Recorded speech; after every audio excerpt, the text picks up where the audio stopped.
Exchange പ്രവാസ ലോകത്തിലേക്ക് സ്വാഗതം.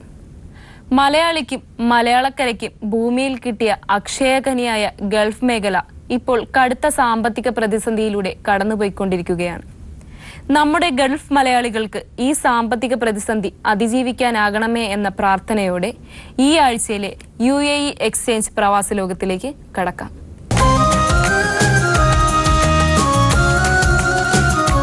പൊതുമാപ്പ് പ്രയോജനപ്പെടുത്തി നാട്ടിലേക്ക് പോകുന്ന മലയാളികൾക്കായി Qatar Indian social forum counselling class സംഘടിപ്പിച്ചു. Social forum Kerala state committee vice president Muhammad Ali Kanatti ഉദ്ഘാടനം ചെയ്തു. പരാജയത്തെക്കുറിച്ചോർത്ത് ദുഃഖിക്കാതെ ജീവിതത്തിൽ വിജയത്തിന്റെ പുതിയ പടവുകൾ താണ്ടാൻ പരിശ്രമിക്കണമെന്ന് അദ്ദേഹം ആഹ്വാനം ചെയ്തു.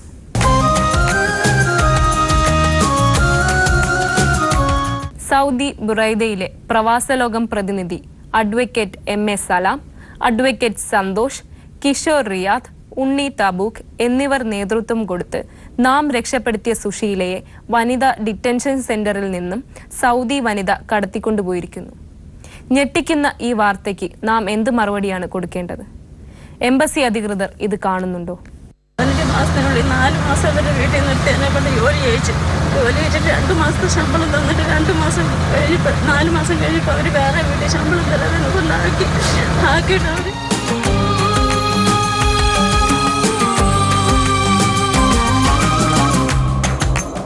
സൗദി അറേബ്യയിലേക്കുള്ള വീട്ടുതൊഴിലാളികളുടെ മനുഷ്യക്കടത്ത് വർദ്ധിച്ചു വരുന്ന ഈ സമയത്ത് നമുക്ക് ഏറ്റവും പ്രിയങ്കരനായ തബൂക്ക് പ്രതിനിധി ഉണ്ണി മുണ്ടുപറമ്പ് പ്രവാസ ലോകത്തിന്റെ അതിഥിയായി എത്തുകയാണ്. ജിദ്ദ കോൺസുലേറ്റിന്റെ തബൂക്ക് വെൽഫെയർ വൈസ് ചെയർമാനായ ഉണ്ണിക്ക് ഈ വിഷയത്തിൽ നമ്മളോട് പലതും പങ്കുവെക്കാനുണ്ട്. ഉണ്ണിയേട്ടന് പ്രവാസ ലോകത്തിലേക്ക് സ്വാഗതം. ഉണ്ണി, നമ്മളുടെ ഈ സമീപ വർത്തമാന കാലഘട്ടത്തിൽ കുടിയേറ്റവുമായി ബന്ധപ്പെട്ട നിരവധി അപകടകരങ്ങളായ വാർത്തകളാണ് വന്നുകൊണ്ടിരിക്കുന്നത്. വലിയ തോതിലുള്ള സാമ്പത്തിക മാന്ദ്യം ഒരു വശത്ത്, അതേ സമയത്ത് തന്നെ സംഘർഷഭരിതമായ പശ്ചിമേഷ്യയിൽ നിന്ന് തന്നെ കോടിക്കണക്കിന് മനുഷ്യർ യൂറോപ്പിലേക്ക് പലായനം ചെയ്യുന്നു. ഗൾഫ് മേഖലകളിൽ സാമ്പത്തിക മാന്ദ്യം കൊണ്ട് പല കമ്പനികൾ അടച്ചുപൂട്ടുന്നു. പല തൊഴിലാളികളും തൊഴിൽ രഹിതരാകുന്നു. വീട്ടുജോലിക്ക് പോകുന്ന ആളുകളുടെ മേലുള്ള ക്രൂരമായ മർദ്ദനങ്ങളും അതുപോലെയുള്ള പീഡനങ്ങളും വർദ്ധിച്ചു വരുന്നു. ഒരു കള്ളക്കടത്ത് മാഫിയ തന്നെ ഈ മൈഗ്രേഷനെ വെല്ലുവിളിച്ചുകൊണ്ട് രംഗത്ത് വന്നിരിക്കുന്നു. ഇത്തരത്തിൽ ഉള്ള ഒട്ടേറെ പ്രശ്നങ്ങൾ നിലനിൽക്കുമ്പോൾ എംബസികൾ എന്ത് നിലപാടുകളാണ് ഇതിൽ സ്വീകരിക്കുന്നത്? ഒട്ടും പ്രോത്സാഹജനകമായിട്ടുള്ള, അല്ലെങ്കിൽ ഇത്തരത്തിലുള്ള ആളുകളുടെ പരാതികൾ ചെല്ലുമ്പോൾ അവരെ തിരിച്ച് നാട്ടിലെത്തിക്കാനുള്ള ഒരു പരിശ്രമവും കാര്യമായി എംബസികൾ നടത്തുന്നില്ല എന്നാണ് ഞങ്ങൾക്ക് കിട്ടുന്ന വിവരങ്ങൾ. അപ്പോൾ പ്രധാനമായിട്ട് ഇത്തരത്തിലുള്ള കുടിയേറ്റ, അതായത് വീട്ടുവേലയ്ക്ക് പോകുന്ന ആളുകളിൽ പ്രധാനമായിട്ട് ഞങ്ങളടുത്ത് വരുന്ന പ്രശ്നങ്ങൾ മുഴുവൻ സൗദി അറേബ്യയിൽ നിന്നാണ്, 2 കുവൈറ്റിൽ നിന്നാണ്, 3 ഒമാനിൽ നിന്നാണ്. ഈ 3 മേഖലകളിലാണ് ഏറ്റവും കൂടുതൽ കുടിയേറ്റ പീഡനങ്ങൾ നടക്കുന്നത്, പ്രത്യേകിച്ച് സ്ത്രീകളുടെ നേർക്കുള്ളത്. എന്താണ് ഇതിൻ്റെ ഒരു അടിസ്ഥാനപരമായിട്ടുള്ള സംഭവം? സർ, ഇത് ആദ്യമായിട്ട് പറയേണ്ടത്, നമ്മൾ ഇവിടുന്ന് വീട്ടുവേലക്കാർ സൗദിയിലേക്ക് പോകുമ്പോൾ, സൗദിയെ കുറിച്ചാണ് ഞാൻ പറയുന്നത്, സൗദിയിലേക്ക് പോകുമ്പോൾ ആദ്യമായിട്ട് ഇവർ ശരിയായ വഴിയിലല്ല ഇവരെ കയറ്റി വിടുന്നത് എന്നുള്ളതാണ്. അത് ഒരു വലിയ വിഷയമാണ്. ഇതിനൊരു മാഫിയ തന്നെയാണ്. അപ്പോൾ നമ്മളൊരു കേസുമായിട്ട് ഏകദേശം ഇവർ 2 മാസം കൊണ്ട് ഏകദേശം 12ഓളം കേസുകളാണ് എൻ്റെ അടുത്ത് മാത്രം വന്നിട്ടുള്ളത്. അതിൽ ഏറ്റവും കൂടുതൽ വന്നിട്ടുള്ളത് ഇടുക്കി, വയനാട്, എറണാകുളം, ഈ 3 ജില്ലകളിൽ നിന്നാണ് ഏറ്റവും കൂടുതൽ സ്ത്രീകൾ വന്നെത്തിക്കൊണ്ടിരിക്കുന്നത്. ഇവരെത്തുന്നത് എല്ലാ നിയമങ്ങളും കാറ്റിൽ പറത്തിക്കൊണ്ട് ഇവർക്ക് കൂട്ടായിട്ട് കുറച്ച് ഏജൻറ്റുമാർ, ലോക്കൽ ഏജൻറ്റ്, അവർ എല്ലാ കാര്യങ്ങളും മെഡിക്കൽ മുതൽ എയർ ടിക്കറ്റ്, അങ്ങോട്ട് പോകാനുള്ള സോപ്പ്, ബ്രഷ്, പേസ്റ്റ് വരെ ഇവർ ഓഫർ ചെയ്യുക. അവർക്ക് ചിലവുകളില്ല. അത് ലോക്കൽ ഏജൻറ്റുമാർ ഈ കുറുക്ക് വഴിക്ക് കൊണ്ടുപോകുന്നവരായി പറയുന്നത്, അവരുടെ കാര്യമായി പറയുന്നത്. അപ്പോൾ നമുക്ക് എംബസിയായിട്ട് ബന്ധപ്പെടുമ്പോൾ നമ്മൾ ആദ്യം ചോദിക്കുന്നത് ഇവരുടെ തൊഴിൽ കരാർ പേപ്പറാണ്. ഈ തൊഴിൽ കരാർ പേപ്പർ ഇല്ലാതെ ഒരു വിസയും സൗദി കോൺസുലേറ്റിൽ നിന്ന് അടിക്കില്ല. അപ്പം നമ്മുടെ ആളുകളായിട്ടുള്ള ഏജന്റുമാരുണ്ട് സൗദിയിൽ, അല്ലെങ്കിൽ വിദേശ രാജ്യങ്ങളിൽ തന്നെ ഉണ്ട്. ഏത് ഇത് നോക്കിയാലും കുവൈറ്റിലായാലും UAE-യിലായാലും സൗദിയിലായാലും. അപ്പോൾ അവർ പറയാണ് ഞങ്ങൾ ഇതെല്ലാം ഞങ്ങൾ ചെയ്തോളാം, ഞങ്ങൾക്ക് ഇത്ര റിയാൽ തന്നു കഴിഞ്ഞാൽ ഞങ്ങൾ ഇവരെ എത്തിച്ചു തരാം, നിങ്ങളൊന്നും അറിയണ്ട എന്നാണ് ഈ സ്പോൺസർമാരോട് ഇവർ പറയുന്നത്. 18,000 20,000 ഈ സ്പോൺസർമാർ കൊടുത്തു കഴിഞ്ഞാൽ ഒന്നും അറിയാതെ 2 മാസം കൊണ്ട് ഇവരെ എത്തിച്ചു കൊടുക്കണം. സർ, ഇപ്പോൾ ഇവരെ ഈ വീട്ടുവേലയ്ക്ക് കൊണ്ടുപോകുന്ന വിദേശത്തേക്ക്, ഇപ്പോൾ ഈ സൗദി, പ്രത്യേകിച്ച് സൗദിയിലേക്ക് കൊണ്ടുപോകുന്നവരെ കൊണ്ടുപോകുന്നത് എങ്ങനെയാണെന്ന് വെച്ചിട്ടുണ്ടെങ്കിൽ നമ്മുടെ കേരളത്തിൽ നിന്നുള്ള എയർപോർട്ടൊന്നും അല്ല. അപ്പോൾ അതിൻ്റെ ഒരു മുഖ്യ പങ്ക് ഇവിടുത്തെ മറ്റു ഉദ്യോഗസ്ഥർക്കുണ്ട്. ആ കൊണ്ടുപോകുന്നത് പൂനെ, ബോംബെ വഴി ദുബായിലേക്ക് കൊണ്ടുപോകണം. ദുബായിൽ ഒരു ദിവസം നിർത്തിയിട്ട് അവിടെ നിന്നാണ് അവരെ സൗദിയിലേക്ക് കയറ്റുന്നത്. അതിൻ്റെ പ്രധാന പ്രശ്നം എങ്ങനെയാണെന്ന് വെച്ചിട്ടുണ്ടെങ്കിൽ ഈ വിസ പാസ്പോർട്ടിൽ നമ്മൾ വിസിറ്റിംഗ് വിസയാണ് സ്റ്റാമ്പ് ചെയ്തിട്ട് ദുബായിക്ക് കയറ്റി വിടുക. അവിടെ ചെന്നിട്ട് ഇവരുടെ ഏജൻറ്റുമാർ ആ പാസ്പോർട്ട് വാങ്ങിച്ച് അതിൽ നിന്ന് സൗദി വിസ സ്റ്റാമ്പ് ചെയ്തത് ആ സ്റ്റിക്കറാണ് പതിച്ചിട്ടാണ് അവരങ്ങോട്ട് കയറ്റി വിടുന്നത്. ഇവിടെയാണെങ്കിൽ ഈ ഏജന്റുമാരെ അറസ്റ്റ് ചെയ്യുന്നില്ല നമ്മളെ? ഇല്ല സാർ, ഇപ്പോൾ ഞാൻ തന്നെ ഏകദേശം കുറച്ച് കേസുകളൊക്കെ ഞാൻ കൊടുത്തിട്ടുണ്ട്. ആ കൊടുത്താലൊക്കെ പിന്നെ NRI സെല്ലിലെ SP-ക്ക് കൊടുത്തിട്ടുണ്ട്. അതൊക്കെ കൊടുത്തിട്ടുണ്ട്. ആളെന്താ പറയണത്? ആള് ഇപ്പോൾ അന്വേഷിക്കുന്നുണ്ട്. ഇപ്പോൾ ഒരു കേസ് മിനിഞ്ഞാന്ന് വിളിച്ചു, അന്വേഷിക്കുന്നുണ്ട്. ഇപ്പോൾ ഇതിന് നമ്മളൊരു പരിഹാരം കാണേണ്ടത് എന്താ വെച്ചാൽ, ഇപ്പോൾ എനിക്ക് തോന്നുന്നത് നമ്മളുടെ പ്രവാസലോകം പ്രവർത്തകരുടെ ചില കൂട്ടായ്മകൾ അവിടെ രൂപപ്പെടേണ്ടതുണ്ടെന്ന് എനിക്ക് തോന്നുന്നു. ഇത്തരം വിഷയങ്ങളിൽ എംബസിയുമായിട്ടൊരു ഒരു ഒരു ഒരു മീറ്റിംഗ് നിങ്ങൾ ഫിക്സ് ചെയ്യണം. എല്ലാ വിഭാഗത്തിൽപ്പെട്ട പ്രവാസലോകത്തിൻ്റെ ആളുകളുണ്ട്, നിങ്ങളുണ്ട്, ഒക്കെ കൂടി ചേർന്നിട്ട് ഈ വെൽഫെയർ കമ്മിറ്റികൾ എല്ലാ പ്രൊവിഷനിലും, അതുപോലെ ചെറിയ ചെറിയ അവിടെ ഒരുപാട് സ്ഥലങ്ങളുണ്ട്, ചെറിയ ചെറിയ പട്ടണങ്ങളുണ്ട്, അവിടെ ഒക്കെ ഉണ്ടാവണം. അതുപോലെ തന്നെ ഇവിടെ ഇത്തരത്തിൽ കള്ളക്കടത്ത് നടത്തുന്ന ആളുകളെ അറസ്റ്റ് ചെയ്യാനുള്ള, മനുഷ്യക്കടത്ത് നടത്തുന്ന ആളുകളെ അറസ്റ്റ് ചെയ്യാനുള്ള ഒരു ഇത് നോർക്കൊക്കെ നിങ്ങൾ മുഖ്യമന്ത്രിയെ കണ്ട് ഒരു ഇത് അയക്കണം. കൂടാതെ NRI സെല്ലിൻ്റെ SP-യെ നിങ്ങൾ കണ്ട് പറയണം. ഇതുകൂടാതെ അവിടുത്തെ എംബസിയെ കൊണ്ട് അവിടുത്തെ ഇമിഗ്രേഷനിലേക്ക് സ്ട്രോങ് ആയിട്ട് ഇത്തരത്തിൽ വിസ കൊടുക്കുന്നത് നിർത്തണം എന്ന് പറഞ്ഞിട്ട് ഒരപേക്ഷ കൊടുക്കണം. ഞങ്ങളുടേതായിട്ടുള്ള ഇത് കൊടുക്കാതെ ഇന്ത്യയിലേക്ക് വിസ കൊടുക്കരുത് എന്ന് പറയാൻ എംബസിക്ക് പറ്റും. ഞങ്ങളുടെ ഈ മൈഗ്രേഷൻ അടങ്ങുന്ന കോൺട്രാക്റ്റ് ഇല്ലാതെ ഒരു കാരണവശാലും ഇന്ത്യയിലേക്ക് ഹൗസ് മെയ്ഡ്സിന് വിസ കൊടുക്കരുത് എന്ന് പറയാൻ എംബസിക്കും വിദേശകാര്യ വകുപ്പിനും പറയണം. അവിടെ ഇമിഗ്രേഷൻ നടക്കുന്ന അഴിമതികളെക്കുറിച്ച് അവിടുത്തെ ഗവൺമെൻറ്റിനെ കൊണ്ട് നടപടിയെടുപ്പിക്കാൻ നമ്മളും കൂടി ശ്രമിക്കണം. എംബസി ഇത്തരം കാര്യങ്ങളാണ് നമുക്ക് ചെയ്യാനുള്ളതെന്നാണ് എൻ്റെ അഭിപ്രായം. ഉണ്ണിക്ക് എന്ത് തോന്നുന്നു? സാർ, തീർച്ചയായിട്ടും നമ്മൾ ഈ കാര്യങ്ങളെല്ലാം ഉൾപ്പെടുത്തിക്കൊണ്ട് നമ്മുടെ കേരള മുഖ്യമന്ത്രിക്ക് തീർച്ചയായിട്ടും ഈ പരാതികൾ ഞാൻ സമർപ്പിക്കും. അതുപോലെ തന്നെ നമ്മുടെ NRI സെല്ലിലുള്ള ക്രൈം ബ്രാഞ്ച്, അവരുടെ അന്വേഷണ ടീമുണ്ട്, ആ ടീമിനെ നമ്മൾ ഇത് കൈമാറും. പക്ഷേ അവരും തന്നെ അവർ കടുത്ത നിലപാടാണ് ഇപ്പോൾ സ്വീകരിച്ചിട്ടുള്ളത് എന്ന് അറിയാൻ കഴിഞ്ഞിട്ടുള്ളത്. ഇപ്പോൾ ഇങ്ങനെ കയറി വരുന്ന എല്ലാ സ്ത്രീകളെടുത്തും അവർ ഡീറ്റെയിൽസ് വാങ്ങിച്ചിട്ട് അവർ അന്വേഷിക്കുന്നുണ്ട്. ഈ ലോക്കൽ ഏജന്റിനെതിരെ കേസ് എടുക്കുന്നുണ്ട്. ഇവിടെ അത് ഉണ്ടാവും, ഉറപ്പാണ്. ഈ ഗവൺമെന്റ് എന്തായാലും കുറച്ച് സ്ട്രോങ് നിലപാടുകൾ ഉണ്ടാവും. മുഖ്യമന്ത്രിക്ക് ഇതൊക്കെ അറിയാം കുറേ കാര്യങ്ങൾ, അതുകൊണ്ടുള്ളൊരു ഗുണമുണ്ട് നമുക്ക്. എന്തായാലും ഈ കാര്യത്തിൽ എല്ലാ ഭാഗങ്ങളിലും നമ്മൾ ഈ പരാതികൾ കൊടുക്കാൻ തീരുമാനിച്ചിട്ടുണ്ട്. പിന്നെ അതുപോലെ തന്നെ നമ്മൾ ഈ ഒരു കൂട്ടായ്മകൾ, സൗദിയുടെ വിവിധ പ്രവിശ്യകളിലുള്ള കൂട്ടായ്മകളെല്ലാം ഇത് എംബസിയുടെ ശ്രദ്ധയിൽപ്പെടുത്തിയിട്ടുണ്ട്. ഇനി അടുത്ത മാസം തീർച്ചയായിട്ടും ഇത് വളരെ നല്ലൊരു രീതിയിൽ തന്നെ ഇത് അവരുടെ ശ്രദ്ധയിൽ, CGന്റെ ശ്രദ്ധയിൽ തന്നെ പെടുത്താൻ ആഗ്രഹിക്കുന്നു. ഇക്കഴിഞ്ഞ ജൂണിൽ സൗദിയിലെ റിയാദിലേക്ക് വീട്ടുജോലിക്കായി പോയ റീത്തയെ തിരികെ എത്തിക്കണമെന്ന അപേക്ഷയോടെയാണ് അമ്മയും 2 മക്കളും ഇന്ന് പ്രവാസ ലോകത്തിലേക്ക് എത്തിയിരിക്കുന്നത്. വീട്ടുജോലിക്കായി പോകുന്ന എല്ലാ സ്ത്രീകളും കഷ്ടപ്പെടുന്നത് പോലെ തന്നെ ഭയങ്കരമായ പീഡനങ്ങൾ അനുഭവിക്കുകയാണ് റീത്ത. ഈ അവസ്ഥയിൽ ഇവർക്ക് സഹായിക്കേണ്ട ഏജന്റ് പോലും ഇവർക്കെതിരെ ഇപ്പോൾ മുഖം തിരിച്ചിരിക്കുകയാണ്. സൗദി അറേബ്യയിലേക്ക് നേരിട്ടാണ് കൊണ്ടുപോയത്? അല്ല. എങ്ങനെ പോയത്? കരിപ്പൂരിന്ന് ബോംബെക്ക് കയറി. കരിപ്പൂരിന്ന് ബോംബെക്ക് പോയി. അവിടുന്ന് ഒരു 3 ദിവസം കഴിഞ്ഞ് ദുബായിലോട്ട് കയറി. അവിടുന്ന് പിറ്റേ ദിവസം സൗദിയിലോട്ട്.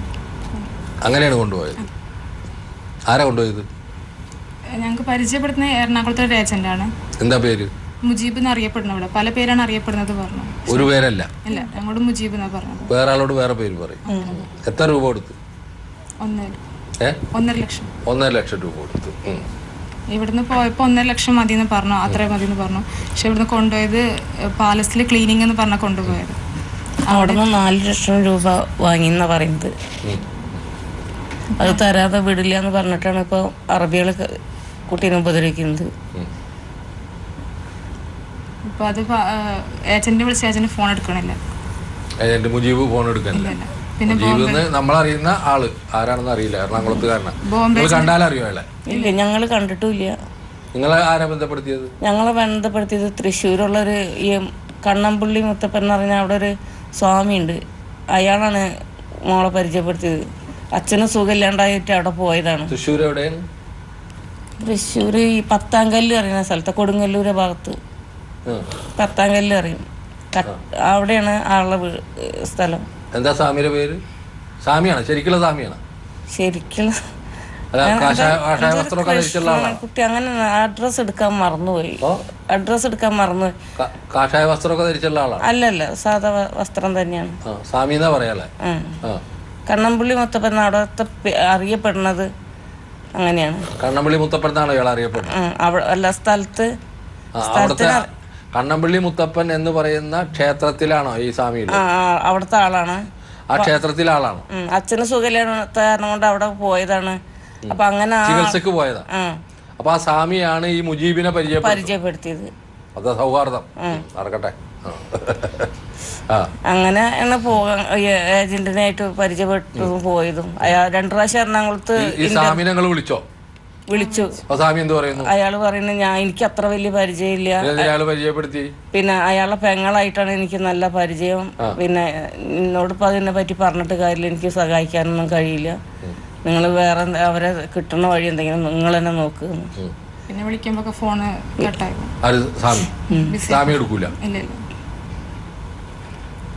അപ്പൊ സ്വാമിക്ക് ഈ വക പണി ഉണ്ടാവും അതോ? അതറിയില്ല. ഒരുപാട് ചെയ്തിട്ടുണ്ടെന്നാ പറഞ്ഞേ. ഒരുപാട് ചെയ്തിട്ടുണ്ട്. അപ്പൊ സ്വാമി ചെറിയ ഏജന്റ് ആണ് അല്ലേ? എന്താണ് അയാൾ കൊണ്ടുപോയിപ്പോ ഇങ്ങനെ പറഞ്ഞയച്ച ആൾക്കാരൊക്കെ നല്ല നിലയില കഴിയുന്നൊക്കെ മോളോട് പറഞ്ഞത്. ഇവിടുന്ന് കേറിയപ്പോ ഒരു 5 പേരുണ്ടായിരുന്നു. 5 അല്ല 8 ആളുണ്ട്. 8 പേരുണ്ടായിരുന്നു ഇവിടുന്ന് കേറിയപ്പോ. അവിടെ എത്തിയപ്പോ എല്ലാരും ഓരോ വഴിക്കായി, നമ്മറ്റൊക്കെയായി. അപ്പൊ അവിടെ എത്തിയിട്ട് അവിടെ ആ ഓണർക്ക് ആരും ഗദ്ദാമ കൊടുക്കാറില്ല. ഞാൻ കൊടുത്ത എല്ലാവരും ഇതുപോലെ ഉപദ്രവിച്ചു. ഇതിന് മുന്നേ ഉള്ളവരെയും ഒരാളെ കൊന്നിട്ടുണ്ടെന്ന് പറഞ്ഞു. അപ്പോൾ ഞാൻ ഗദ്ദാമനെ കൊടുക്കാറില്ല.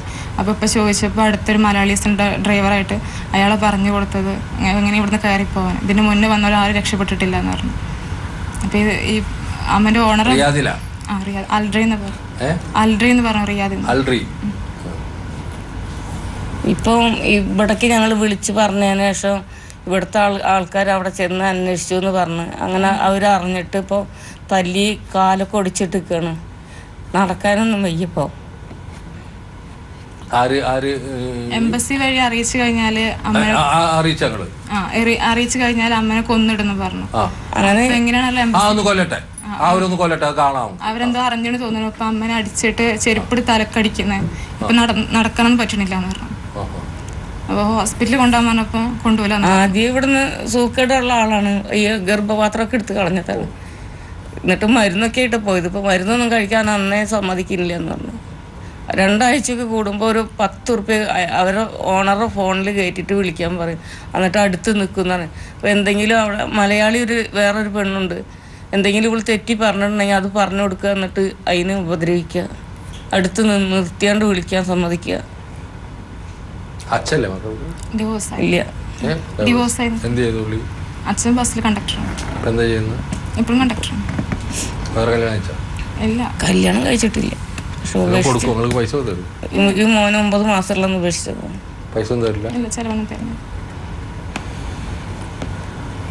ഇപ്പൊ ഇവരെ നോക്കണത് ഞാൻ. ഇവളെ കല്യാണം കഴിച്ചാണ് കുട്ടിയെ. ഓളെ ഭർത്താവ് ഇവന്റ് മാനേജ്മെന്റ്. എവിടെ വീട്? എന്റെ വീട് മഞ്ചേരി. വിസ തട്ടിപ്പിന്റെ മറ്റൊരു കഥയാണ് ഞാൻ ചോദിച്ചത്. ഇവര് എങ്ങനെയാണ് പോയത് എന്നാണ്. ഇവര് ദുബായിൽ പോയി, ദുബായിൽ നിന്ന് കള്ള വിസ അടിച്ച് ഈ സ്റ്റാമ്പ് മാറിയിട്ട് സൗദിയുടെ വിസ അടിച്ചിട്ട് ഒരു വലിയ റാക്കറ്റ് വർക്ക് ചെയ്യുന്നുണ്ടെന്നാണ് പറയുന്നത് ദുബായിൽ. എന്നിട്ട് അവർ പ്രത്യേക തരത്തിൽ കയറ്റിവിട്ട് സൗദിയിൽ കൊണ്ടുപോവുക ചെയ്യുന്നത്. ഈ മൈഗ്രേഷൻ എങ്ങനെയാണ് മറികടക്കുക എന്നുള്ളതിനെക്കുറിച്ചുള്ള ആലോചനകളാണ് ഈ അധോലോക സംഘങ്ങളടങ്ങുന്ന ഈ എല്ലാ രാജ്യങ്ങളിലും കൂടി കൂട്ടാളികളായിട്ട് നടക്കുന്നത്. ഇതൊരു അന്തർദേശീയ റാക്കറ്റാണ് എന്ന കാര്യത്തിൽ യാതൊരു സംശയവുമില്ല. അതായത് ഈ എംബസിയിലേക്ക് പരാതി കൊടുക്കുമെന്ന് പറഞ്ഞാൽ കാല് തല്ലിയൊടിക്കുന്ന രീതിയിലേക്കുള്ള അധോലോക സംഘങ്ങൾ വളർന്നിരിക്കുന്നു എന്നുള്ളതാണ് അപകടകരമായിട്ടുള്ള സംഭവം. എന്താണ് ഒരു പരാതി കൊടുക്കുമെന്ന് പറഞ്ഞാൽ ആ പരാതി ഉന്നയിക്കുന്ന ആളുകളെ തല്ലുക, കാലൊടിക്കുക, ഉപദ്രവിക്കുക, വേണ്ടി വന്നാൽ ജീവാപായം നടത്തുക എന്നുള്ള നിലയിലേക്ക് ഈ കുടിയേറ്റം മാറുന്നു എന്നുള്ള അപകടകരമായ സൂചനയാണ് വരുന്നത്. നമ്മളെല്ലാ ഭരണകൂടങ്ങളും സംസ്ഥാന ദേശീയ ഭരണകൂടങ്ങളൊക്കെ ഈ അധോലോക സംഘങ്ങളെ നിലക്ക് നിർത്തേണ്ട കാലം അതിക്രമിച്ചിരിക്കുന്നു എന്നുള്ളതാണ് സത്യം. നോർക്ക പോലുള്ള സ്ഥാപനങ്ങൾ ഇത്തരത്തിലുള്ള അധികാരങ്ങൾ സ്വയം കയ്യേറ്റുകൊണ്ട് ഇത്തരത്തിലുള്ള ഏജന്റുമാരെ നിലക്ക് നിർത്താനുള്ള നിയമങ്ങൾ കൊണ്ടുവരണം. ഇവരെ അറസ്റ്റ് ചെയ്യണം. യഥാർത്ഥത്തിൽ ഈ കള്ളക്കടത്ത്, മനുഷ്യക്കള്ളക്കടത്ത് നടത്തുന്ന മനുഷ്യരെ, പ്രത്യേകിച്ച് നിരാലംബരായിട്ടുള്ള സ്ത്രീകളെയാണ് ഏറ്റവും കൂടുതൽ ഈ തരത്തിൽ ചൂഷണത്തിന് വിധേയമാക്കുന്നത്. നമ്മളെ ഇവിടുത്തെ സ്ത്രീ സംഘടനകൾക്കൊന്നും ഇതൊരു വിഷയമല്ലല്ലോ. അവർക്ക് പിന്നെ അന്തർദേശീയ പ്രശ്നങ്ങളാണ്, സ്ത്രീ വിമോചനം എന്നൊക്കെ പറയുന്നത്. ഈ പാവപ്പെട്ട ഈ കൂലിവേലയ്ക്ക് പോകുന്ന, വീട്ടുതൊഴിലിന് പോകുന്ന ആളുകളുടെ ഒന്നും പ്രശ്നങ്ങൾ ഈ മഹിളാ സംഘടനകൾ ചർച്ച ചെയ്യാറില്ലല്ലോ. അവർക്ക് അതൊരു ഇതുള്ളതല്ല. ഇൻ്റർനാഷണൽ പ്രോബ്ലംസ്, ജെൻഡർ പ്രോബ്ലംസ് എന്നൊക്കെ പറഞ്ഞിട്ട് നമുക്ക് മനസ്സിലാവാത്ത വാക്കുകൾ പറയുന്ന സംഘടനകളാണ് ബഹുഭൂരിപക്ഷം ഇവിടെ ഉള്ളത്. നമുക്ക് ഇത്തരത്തിലുള്ള അധസ്ഥിതരായ വീട്ടുവേലയ്ക്ക് പോകുന്ന മനുഷ്യരെക്കുറിച്ചാണ് നമ്മൾ സംസാരിക്കുന്നത്. അവർക്ക് വേണ്ടിയൊന്നും ഇവർ ശബ്ദിക്കുമെന്ന് നമ്മൾ സ്വപ്നത്തിൽ വിചാരിക്കേണ്ടതില്ല എന്നുള്ളതാണ് എനിക്ക് തോന്നുന്നത്. അപ്പോൾ ഇത്തരത്തിലുള്ള ഈ തട്ടിപ്പ് സംഘങ്ങളെ എങ്ങനെയാണ് നമ്മൾ നിലക്ക് നിർത്തേണ്ടത് എന്നുള്ളതാണ്. റീത്തയെപ്പോലെ എങ്ങനെയാണ് ആ സ്ത്രീയുടെ ഒരു അവസ്ഥയെക്കുറിച്ച് നമ്മൾ പറയാം. മരണത്തെ മുന്നിൽ കണ്ടു നിൽക്കുന്ന ഒരവസ്ഥയാണ് റീത്ത ഇപ്പോൾ അനുഭവിക്കുന്നത്. എംബസിയിലും ഇതെയും രാജാവിൻ്റെ അടുത്തും അപേക്ഷിക്കും, എല്ലാവരുടെ അടുത്തും ഞങ്ങൾ പരാതിപ്പെടും, ഞങ്ങൾ ഇന്ത്യ ഗവൺമെൻറ് അടുത്ത് പരാതിപ്പെടും, ഒരു ധൈര്യക്കുറവും വേണ്ട, ബഹുമാനായ മുഖ്യമന്ത്രിയുടെ അടുത്ത് ഞങ്ങൾ പരാതിപ്പെടും. ഭരണകൂടം ഇവിടെ ഉണ്ട് എന്നുള്ള ഒരു കാര്യം നിങ്ങൾക്ക് ഓർമ്മ വേണം. ഇത്തരത്തിലുള്ള മനുഷ്യരെ ഭീകരമായിട്ട് പീഡിപ്പിക്കുകയും മനുഷ്യത്വരഹിതമായി പെരുമാറുകയും ചെയ്യുമ്പോൾ തീർച്ചയായിട്ടും അവരെ രക്ഷിക്കാൻ ഒരുപാട് മനുഷ്യർ കൈയുയർത്തി വരും എന്ന കാര്യത്തിൽ ഞങ്ങൾക്ക് യാതൊരു സംശയവുമില്ല. റീത്ത ഒറ്റയ്ക്കല്ല, പ്രവാസ ലോകവും ലോകത്തെമ്പാടും പരന്നു കിടക്കുന്ന മനുഷ്യരും അവരുടെ കൂടെയുണ്ട്. കോടിക്കണക്കിന് കുടിയേറ്റക്കാരായ മനുഷ്യരിൽ ഒരാളാണ് റീത്ത. ആ റീത്ത ഒറ്റയ്ക്കല്ല എന്ന് പറയാൻ ഞാൻ ആഗ്രഹിക്കുകയാണ് ഈ ഭക്തിയിലൂടെ. റീത്തയെ കൊണ്ടുവരാൻ വേണ്ടി പ്രവാസ ലോകം പ്രവർത്തകർ അടിയന്തരമായിട്ട് ഇടപെടണമെന്നാണ് എനിക്ക് അഭ്യർത്ഥിക്കാനുള്ളത്. എംബസിയും അതുപോലെ നോർക്കയും എല്ലാം തന്നെ അവരെ സഹായിക്കാൻ തയ്യാറാകുമെന്നുള്ള പ്രത്യാശയോടുകൂടി ഞാനിവിടെ തിരിച്ചയക്കുകയാണ്. ദേഹമാസകലം മുറിവുകളുമായി റീത്ത സഹായത്തിനായി കേണപേക്ഷിക്കുകയാണ്. റീത്തയുടെ മോചനത്തിനായി പ്രവാസലോകം പ്രേക്ഷകരായ നിങ്ങൾ ഞങ്ങളോടൊപ്പം ഉണ്ടാകുമെന്ന പ്രത്യാശയോടെ ഈ ആഴ്ചയിൽ UAE എക്സ്ചേഞ്ച് പ്രവാസലോകം ഇവിടെ അവസാനിക്കുന്നു. അടുത്ത ആഴ്ച വീണ്ടും കാണാം.